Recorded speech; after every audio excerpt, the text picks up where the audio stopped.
भक्तों, मैं भगवत प्रेम मूर्ति में श्री सबरी जी की आपको यह कथा सुनाने जा रहा हूँ। दंडकारण्य में भक्ति श्रद्धा संपन्न एक वृद्ध भिलनी रहती थी, जिसका नाम सबरी था। एक दिन वह घूमती हुई पंपा नामक पुष्करणी के पश्चिम तट पर स्थित एक अति रमणीय आश्रम पर जा पहुंची।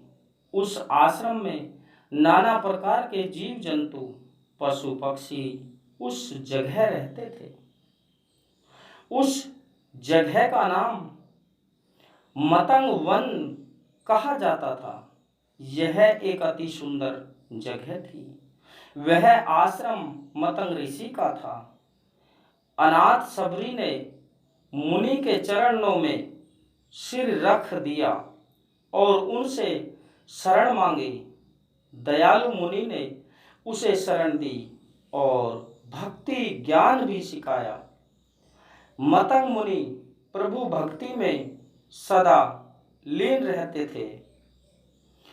अंत समय में उन्होंने सबरी को आदेश दिया कि तुम यहीं रहना, क्योंकि यहाँ श्री राम व लक्ष्मण आएंगे। तुम उनका स्वागत करना। श्री राम पार ब्रह्म है।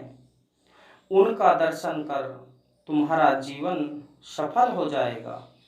सबरी के मन में श्री राम शक्ति की एक लौ उन्होंने जगा दी। गुरु के आदेश अनुसार सबरी श्रद्धा पूर्वक प्रतिदिन आश्रम में प्रभु श्री राम के आने की प्रतीक्षा करती रहती थी। पता नहीं श्री राम कब पधारे, अतः नित आश्रम के प्रवेश द्वार के मार्ग को झाड़ू करती वह पूरे को फूलों से सजाती थी। भगवान श्री राम आएंगे, गुरु का संदेश था और उसका दृढ़ विश्वास था। कब आएंगे पता नहीं, पर आएंगे अवश्य। वह श्रद्धा पूर्वक रात दिन श्री राम का स्मरण करती थी। उनके स्वागत में प्रतिदिन वन के ताजे पके कंदमूल फूल संग्रह करती उन्हें निवेदन करने के लिए।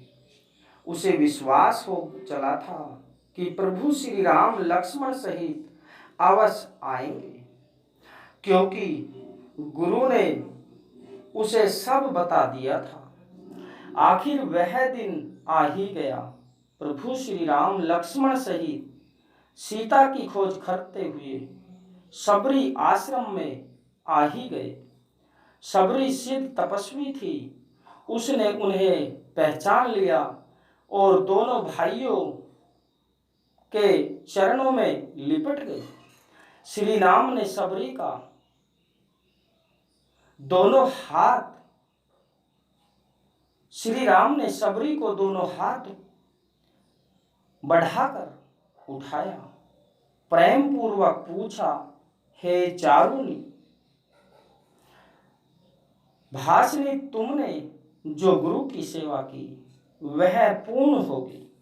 सबरी ने उत्तर दिया, हे रघुनंदन, आज आपका दर्शन पाकर मुझे अपनी तपस्या में सिद्धि प्राप्त हो गई। आज मेरा जीवन धन्य हो गया। हे प्रभु, आपके इस आश्रम में पग पड़ने से यह धन्य हो गया। इतनी कह सबरी ने दोनों भाइयों को फल फूल जल दिया, जो उसने बड़े प्रेम पूर्वक संग्रह किए थे, उन्हें जीवने को दिया। अब श्री राम बड़े प्रेम पूर्वक उन मीठे पके कंद मूल फलों को ग्रहण किया और उनके दिव्य स्वाद का बार बार बखान किया। प्रभु आपके आशीर्वाद से अब मैं अक्षय लोकों में जाऊंगी। फिर वह हाथ जोड़कर खड़ी हुई। तब श्री राम जी बोले, हे भामिनी, मैं तो केवल भक्ति का ही संबंध मानता हूँ। जात पात कुल बड़ाई धन बल चतुराई इन सब के होने पर भी भक्ति रहित मनुष्य जलहीन बादल सा लगता है।